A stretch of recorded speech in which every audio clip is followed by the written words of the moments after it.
So Battle of Plassey was not a great battle, but a great betrayal. Elucidate by elaborating the conspiracy and vividly describing the unfolding of the war.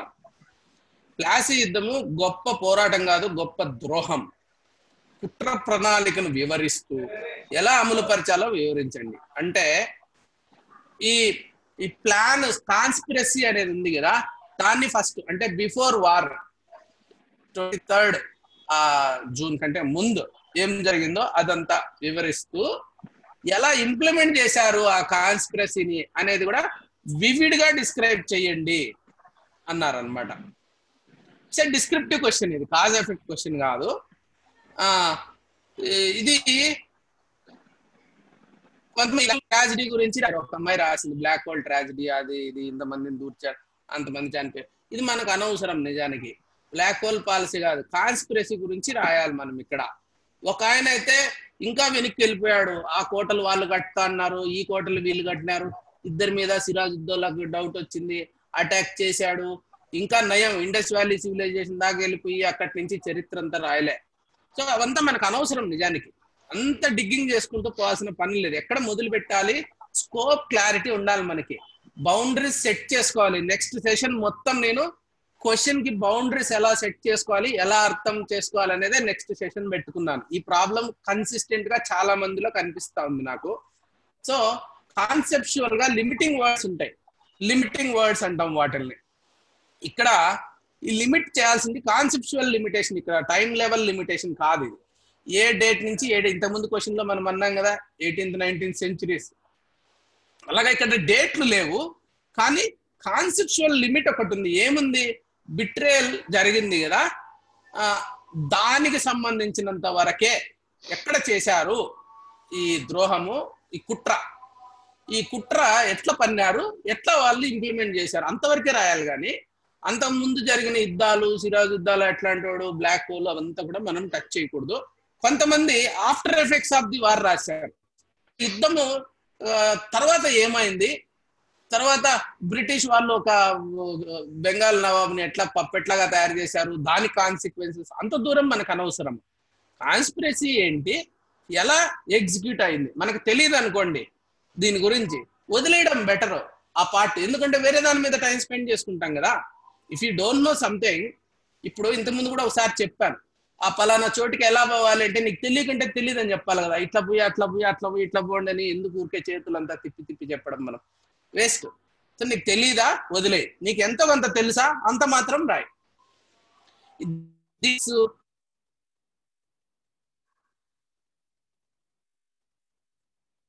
ఏది గుర్తొస్తే అది రాసేడు, అలా రాయకూడదు.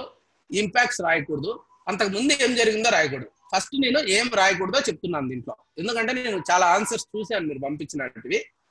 రాయకూడనటువన్నీ రాసేస్తాను, అప్పుడు రాయాల్సిన వాటికి time ఉండదు, space ఉండదు మనకి. సో వివిడ్లీ డిస్క్రైబ్ అన్నాడు, నేను ఈ కాన్స్పిరసీని ఎక్స్ప్లెయిన్ చేస్తాను. మీర్ జాఫర్ ఎవడైనా రాస్తాడు, దానికి ఏం పెద్ద మార్కులు రావు మీకు. సో విలియం వ్యాట్స్ అని ఒకడు ఉన్నాడు, వాడు ఏం చేశాడు, ఇక్కడ కొంత కుట్ర పన్నాలని కొంతమంది కుట్రదారులు తయారైనారు అనే సంగతి వాడికి తెలిసిపోయి ఎత్తపోయి అక్కడ అంటించేసాడు అనమాట క్లైవ్ కి. బాబు అక్కడ వాళ్ళ దగ్గర కొంతమంది డిస్కంటెంటెడ్ వాళ్ళు ఉన్నారు, కుట్ర జరుగుతుంది అనేసి. ఆ కుట్రదారులు ఎవరు, Mir Jafar, he was the paymaster. తర్వాత రాయ్ దుర్లభ్, యార్ లుతుఫ్ ఖాన్, వీళ్ళిద్దరు మిలిటరీ మేజర్స్. తర్వాత ఓమిచంద్, ఈయనేమంటే ఒక ట్రేడర్, మంచి రిచ్ ట్రేడర్. వీళ్ళకి, ఈ ట్రేడర్ కి సిరాజుద్దౌలా మీద కొంత డౌట్ ఉంది, వీడు మొత్తం లాగేసుకుంటాడేమో మన ప్రాపర్టీస్ అన్నట్టు. తర్వాత వీళ్ళకి కూడా ఇంక న్యాచురల్ గా ఈ మిలిటరీ వాళ్ళు ఏమంటే నెక్స్ట్ వాడు ఎప్పుడెప్పుడు మనం అధికారంలోకి వద్దామా అన్నట్టు వీళ్ళు ఉన్నారు. సో వీళ్ళంతా కలిసి ఒక కాన్స్పిరసీ ఆలోచిస్తా ఉంటే వీళ్ళందరికీ విలియం వ్యాట్స్ అనేటువంటి క్లైవ్ చెప్తే వాళ్ళంతా కలిసి ఒక అగ్రిమెంట్, రిటర్న్ అగ్రిమెంట్, ఇది ఏందో మనం ఊహించి రాస్తున్న విషయం కాదు, ఇది ఒక సంతకాలు పెట్టారు. సంతకాలు పెట్టే టైంలో మళ్ళీ ఓమిచంద్ నాకు అంత కాదు ఎక్కువ డబ్బు కావాలా అని పెడతాడు. వాడు గెలుచుకున్నాక నాకు ఇంత డబ్బులు ఇవ్వాలా, నేను ఇప్పుడు ఇంత ఇన్వెస్ట్ చేస్తాను అది. దానికి ఏం చేస్తాడు ఈ క్లైవ్, ఇక్కడ నేను రాయలేదు అంతే, చాలా డీటెయిల్ అయిపోతుంది. వాళ్ళకి ఒక ఒక షీట్ తయారు చేస్తాడు, ఓమిచంద్కు సంబంధించినంత వరకు ఎక్స్ట్రా డబ్బులు ఇచ్చినట్టు. మిగిలిన వాళ్ళందరికీ ఒకటి చేసి, అందరూ ఇప్పుడు జాఫరు, దుర్లభ్, లుతుఫ్ ఖాన్ వీళ్ళకేమో ఒరిజినల్ సిగ్నేచర్ పెట్టి దాంట్లో మీరే ఫోర్జరీ చేసి అతనికి ఇచ్చేయండి అంటాడు. ఆ దొంగ పనిలో కూడా మళ్ళా ఫోర్జరీ అనమాట. ట్రీటీ రెడీ అయిపోయింది. 4th జూన్ ఈ స్పైయింగ్ చేశాడు. తర్వాత ఒక ట్రీటీ రెడీ చేసుకున్నారు వాళ్ళకి మధ్యలో. 15th జూన్ ఏమైంది, సిరాజ్ ఉద్దౌలాకి డౌట్ వచ్చింది మీర్ జాఫర్ మీద. వెళ్ళాడు, అని అటాక్ చేయాలనుకున్నాడు, మళ్ళీ ఏదో కాంప్రమైజ్ అయినారు ఇద్దరు. సరే నేను బ్రిటిష్ వాళ్ళకి ఏం సపోర్ట్ చేయను, మనం ఒకటే అని చెప్పాడు. అదేమో తెలిసిపోయింది క్లైవ్కి. తెలిసిపోయిన తర్వాత వాళ్ళందరితో డిస్కస్ చేశాడు, బోర్డు వాళ్ళందరికీ పంపించాడు, పోవాలనా వద్దా, ఇప్పుడేమో వాళ్ళు మళ్ళీ కలిసిపోయినారు, అక్కడ పోయి అనవసరంగా మనం చేస్తామేమో, వద్దులే అని డైలమా, క్లైవ్స్ డైలమా. ఆ టైంలో ఏం చేస్తాడంటే మీర్ జాఫర్ 21st మళ్ళా మెసేజ్ పంపిస్తాడు, వచ్చి అటాక్ చెయ్యి, నో ప్రాబ్లం అనేసి. సరే అని ధైర్యం చేస్తాడు ఇంకా క్లైవ్. ఇక్కడ ఎందుకు ధైర్యం చేస్తాడంటున్నా చూడండి. బ్రిటిష్ కి ఈ రాబర్ట్ క్లైవ్, ఆ పక్క సిరాజ్ ఉద్దౌలా, ఈ పేర్లు మీకు పెద్ద అవసరం లేదు, జస్ట్ చెప్తాను. James Kilpatrick, Alexander Grant, Eyre Coote, George Frederick Gaupp. తర్వాత ఆర్టిలరీకి వచ్చేసి lieutenant Hater, captain William Jennings. అటువైపు ఏమో ఇటు చూడండి, మెయిన్ గా సిరాజ్ ఉద్దౌలా. వాడి కింద అడ్వాన్స్డ్ క్యావెలరీ వచ్చేసి Mir Madan Khan, Diwan Mohan Lal. These are good loyal people అనమాట. పఠాన్ ఇతను మీర్ మదన్ ఖాన్, ఇతను నవాబ్ కి లాయలిస్ట్. కానీ లెఫ్ట్ వింగ్ ఎవరికి ఇచ్చాడో మీర్ జాఫర్. సెంటర్ వచ్చేసి యార్ లుతుఫ్ ఖాన్, రైట్ వింగ్ రాయ్ దుర్లభ్. అయిపోయాయి. ఇంకేముంది, లెఫ్ట్, సెంటర్, రైట్, ముగ్గురు కాన్స్పిరేటర్సే. సో ఫ్రెంచ్ ఆర్టిలరీ వచ్చేసి సెయింట్ ఫ్రేస్క్ అధీనంలో ఉంది. సో ఈ ఇన్ఫాంట్రీ చూస్తే బెంగాల్ నేటివ్ ఇన్ఫాంట్రీ వీళ్ళ దగ్గర 2100 పీపుల్ ఉంటే, అటువైపు 7000 మంది మీర్ మదన్ దగ్గర, 35,000 మంది మీర్ జాఫర్ దగ్గర. No comparison. ఇక్కడ కుట్ర పన్న కంటే ఇది గెలిచే ఛాన్సే లేదు. అక్కడ క్యావెలరీ చూసామనుకో, ఇక్కడ 5,000, 15,000 వాళ్ళ దగ్గర ఉన్నాయి నవాబ్ దగ్గర. తర్వాత ఆర్టిలరీ కూడా మామూలుగా it was not a war between gun powder and sword. ఈ రెండు పక్కల గన్ పౌడర్ ఉంది. ఇక్కడ 100 ఆర్టిలరీ మెన్ ఉన్నారు, అక్కడ 50 ఫ్రెంచ్ ఆర్టిలరీ మెన్ ఉన్నారు, ఇక్కడ 50 సైలర్స్. తర్వాత 6 ఫీల్డ్ పీసెస్, అక్కడ కూడా 6 ఫీల్డ్ పీసెస్. ఫ్రెంచ్ వాళ్ళకి 53 పీసెస్. సో ఇక్కడ 2 హోవర్జెస్. సో ఇంత ఆల్మోస్ట్ బ్యాలెన్స్ అయింది ఆర్టిలరీ. క్యావెలరీ నవాబ్కు బాగుంది, ఇన్ఫాంట్రీ ఇంకా అన్మ్యాచ్డ్ ఉంది. కాకపోతే ఇక్కడ మెయిన్ ప్రాబ్లం ఎక్కడొచ్చింది, కింద కాదు, పైన లీడర్షిప్ లో మీర్ జాఫర్, యార్ లుతుఫ్ ఖాన్, రాయ్ దుర్లభ్ మొత్తం కుమ్ముక్ అయిపోయినారు. అది యుద్ధం జరిగిండే సీన్. కురుక్షేత్రంలో కౌరవులు పాండవులను ఒకసారి విహంగా వీక్షణ చేస్తారు చూడండి, యుద్ధం ముందు అర్జునుడు. అప్పుడు ఎలా ఉంది పరిస్థితి అంటే, ఈ రాజు ధృతరాష్ట్రుడికి చెప్తా అంటాడు కదా, ఇది 2 వైపులా సైన్యాలు మోహరించాయి అని మొదలవుతారు భగవద్గీత. అది అట్లా ఈ 2 వైపులా సైన్యాలు మోహరిస్తే అన్మ్యాచ్డ్ ఉందన్నమాట ఈ నవాబ్. ఛాన్సే లేదు ఓడిపోయేదానికి. There is no scope to get defeated. అప్పుడు ఏం జరిగింది,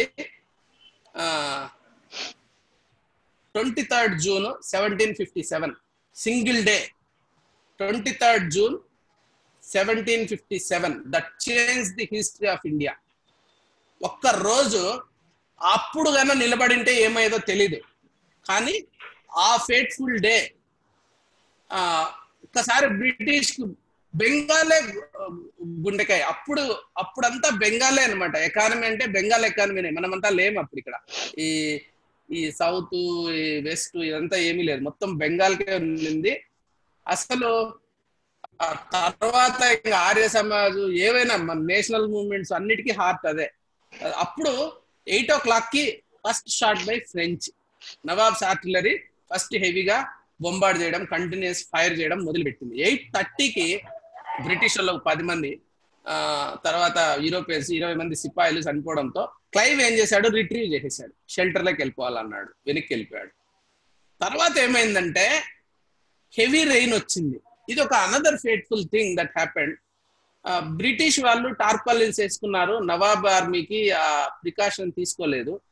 ఆ తర్వాత ఏమైంది, మీర్ మదన్ అజ్యూమ్ చేసుకున్నాడు వీళ్ళ వైపు నుంచి మళ్ళీ గన్ ఫైర్ స్టార్ట్ చేస్తే ఫైర్ కాలేదు, ఎందుకంటే తడిచిపోయాయి. మనం దీపావళి టపాకులు తెలుసు కదా, ఎప్పుడన్నా వానలు పడిపోతే దీపావళి ముందు పేలవు, మనవు పేలవు కదా అని పక్కన వాళ్ళు కూడా పేలదులే అని చేత్తో పేలిస్తే అది పేలింది అనుకో కష్టం. అది జరిగింది ఇక్కడ. బ్రిటిష్ గన్స్ కూడా ఇన్ఎఫెక్టివ్ అయిపోయింటాయి అనుకొని ఆర్టిలరీని ముందరికి దోశాడు, ఇతను వెళ్ళిపోయాడు, ఇంకా అటాక్ మొదలు పెట్టాడు. అప్పుడు వాళ్ళు అటాక్ చేస్తే ఆ అటాక్ లో మీర్ మదన్ ఇది చనిపోతాడు. That was the big thing. So ఆయన చనిపోవడంతో సిరాజుద్దౌలా, ఎందుకంటే అతనికి మెయిన్ కాన్ఫిడెన్స్ మీర్ మదన్ మీద ఉండింది, దాంతో అతను చనిపోవడంతో ఈ రిట్రీట్స్ అన్నమాట. అండ్ అప్పుడు ఏమైతుంది, ఈ జాఫర్ దగ్గరికి వస్తాడు, పిలుస్తాడు, జాఫర్ నువ్వు ఎట్లా, నువ్వే నెక్స్ట్ ఇన్ఛార్జ్, ఎట్లా అంటే సరేలే నేను చూసుకుంటానులే అంటాడు. అప్పుడు ఏమైతుందంటే రాయ్ దుర్లభ్ ఉన్నాడు కదా, వాడు వస్తాడు సిరాజుద్దౌలా దగ్గరికి వచ్చి, ఇంకా ఫీల్డ్ వీళ్ళు ఉన్నారు కదా లీడర్స్, వాళ్ళు చూసుకుంటారులే, I think you better leave this place to a safe place, and commanders ఉన్నారు కదా, మనం గెలిచేస్తాం, మేము ఇక్కడ ఉంటాము, జాఫరు నేను అందరం మేము చూసుకుంటాము, యూ కెన్ గో బ్యాక్ అని చెప్తాడు. Then this fellow leaves the field. ఎక్కడన్నా ముందరుండి యుద్ధం చేసి సాధించకుండా, ఎవడికైతే ఇప్పుడు యుద్ధం చేయాల్సిన అవసరం ఉందో, ఎవడైతే కమాండర్ ఇన్ చీఫ్ వాడు వెళ్ళిపోయి ఏం సాధిస్తాడో నాకు తెలియదు, వాడు వెళ్ళిపోతాడు. ఇంకా he orders the troops under Mohan Lal, వాడు ఒక అనదర్ లాయల్ పర్సన్, వాడు తీసుకొని వెనక్కి వెళ్ళిపోతున్నాడు. ఒక క్యామెల్ ఎక్కేసి ఒక 2000 గుర్రాలతో అశ్విక దళంతో ముషీరాబాద్ దారి పడుతుంది. 14 అంటే 2 గంటల మధ్యాహ్నం అవుతుంది. ఫ్రెంచ్ ఆర్టిలరీకి సపోర్ట్ లేదు. ఇప్పుడు ఆర్టిలరీ ఉంటుంది, దానికి ఈ ఆర్మీ సపోర్ట్ చేయాలి, లేకంటే వాటిని ఆర్టిలరీ వాళ్ళ ముందర అవి పోగొట్టుకున్నాం అనుకో మనము, ఇంకా గన్ ఫైర్ ఇంకా ఉండదు. అది దాన్ని ప్రొటెక్ట్ చేయాలి. ఆ ప్రొటెక్ట్ చేసే వాళ్ళు విత్ డ్రా అయిపోయినారు అనమాట. నవాబ్స్ ఆర్మీ దాన్ని ప్రొటెక్ట్ చేయట్లేదు. సో 3 o'clock ఏమైందంటే క్లైవ్ అటాక్ చేశాడు. ఫ్రంట్ ఆర్టిలరీ ఏం చేశారు, ఇంకా వాళ్ళు వెనక్కి వెళ్ళిపోతారు, ఇంకా మనం ఏం చేయలేము ఇక్కడ అనేసి అయిపోయింది. So end of the day the Siraj కాదు, ఈ Mir Jafar, Clive, they meet in the night and they celebrate and అయిపోయింది, ఆల్మోస్ట్ అయిపోయింది, ఇంకా యుద్ధం అయిపోయింది.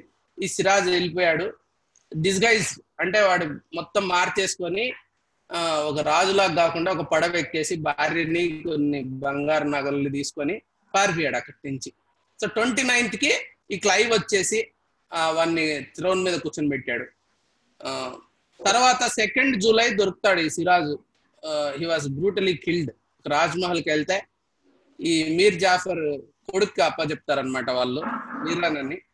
వాడు ఏం చేస్తుంటే బిహెడ్ చేసేసి మొత్తము చూపిస్తాడు ఆ ఊరంతా, ఈ మీర్ జాఫర్, సిరాజుద్దౌలా చనిపోయాడు, ఇంకేం లేదు, మేమే రూలర్స్ ఇప్పుడు. సో యుద్ధ నీతి భుజబలంతో కాదు, కుట్ర కుయుక్తుల పునాదుల పైన ఈ బ్రిటిష్ సామ్రాజ్యం నిర్మించబడింది. ఇదే టర్నింగ్ పాయింట్.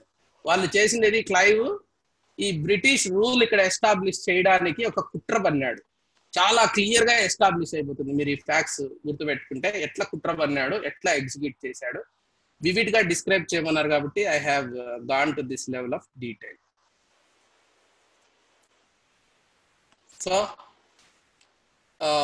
ఒక కాన్స్పిరసీ గురించి జాఫర్, అదర్స్ ఉన్నారు కదా, వాళ్ళ పేర్లంతా రాసుకొని అగ్రిమెంట్ అవన్నీ రాస్తే ఒక 4 marks కాన్స్పిరసీకి వస్తాయి. అన్ఫోల్డింగ్ ఆఫ్ కాన్స్పిరసీ ఎట్లా జరిగింది, ఎట్లా మళ్ళా అతన్ని వెనక్కి పంపించేశారు, ఎట్లా ఇతను చనిపోయాడు మదన్ ఖాన్, తర్వాత మిగిలిన వాళ్ళు అతని మైండ్ ని ఎలా ఇన్ఫ్లుయెన్స్ చేసి కాన్స్పిరేటర్స్ వారు గెలిచారు బ్రిటిష్ వాళ్ళు అని చెప్పి రాస్తే మీరు ఇంకొక 5 marks, total 10 marks. Anybody any points?